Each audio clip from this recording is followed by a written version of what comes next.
That's right. This happy little guy here, he screamed like a banshee when I first began buckling him into his vest harness, which we now affectionately call the vestie.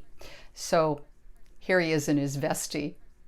Sawyer's struggles early on remind me of the pain and sometimes suffering that my newest students go through when they first begin their emotional release work.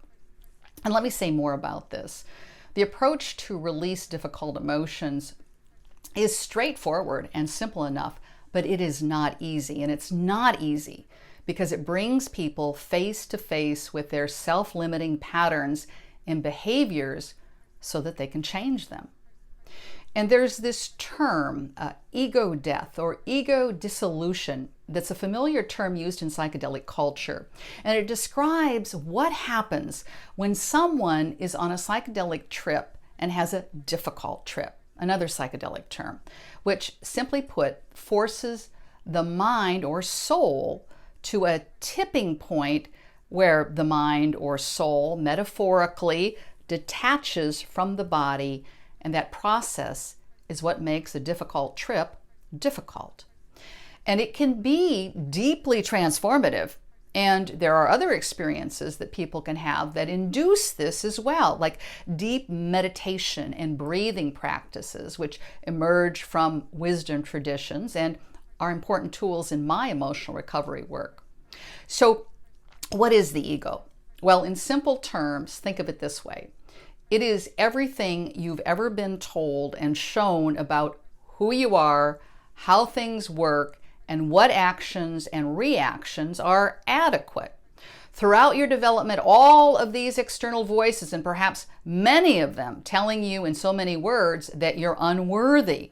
And eventually, the essence of these voices came together, creating a complex personality with ideas, desires, ambitions, fears, attitudes, patterns, and beliefs about the world that can keep us very small and very afraid.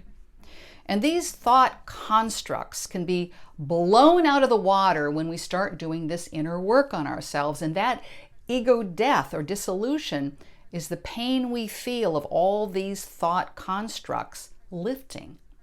And experiencing this, moving through these difficult feelings, can be painful and even terrifying. I'm not going to gloss over it.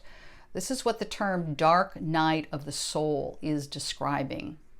But it is transitory, and you move through it, and it can result in deep emotional healing, openness and compassion, especially self-compassion, a deeper sense of connectivity with the world around you, being clear and calm and centered, because those illusions our ego created to protect us are dissolving, hence ego death or ego dissolution.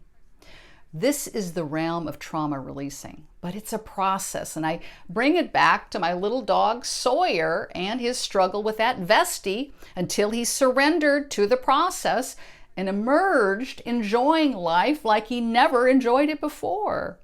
And a huge part of this process is integrating these changes into your life. I see it as really not about the death of the ego, but the retraining of it. From a brain science perspective, parts of the brain called the default mode network are quieted when this ego death occurs. The default mode network is the part of the brain where we essentially process who we are, and when we can lift this default mode network, that can lead to a kind of resetting or rewiring of our brain that can help us develop healthier thought patterns and how we see ourselves navigating in the world. So whether it's through psychedelics or emotional release work like I do, where we do include small amounts of psilocybin or cannabis, it can be a difficult trip. But for those who are with me, I make it my business to find the most efficient and effective way through this dark night of the soul, and it is the way to emotional freedom. What do you think? Have you experienced an ego death? Was it under the influence of a psychedelic or some other way? During meditation, maybe? I invite you to drop down to the comments section and let me know how it happened. What was it like for you? I'm Becca Williams, and I want you to lead your most magnificent life, and I want to help you do that.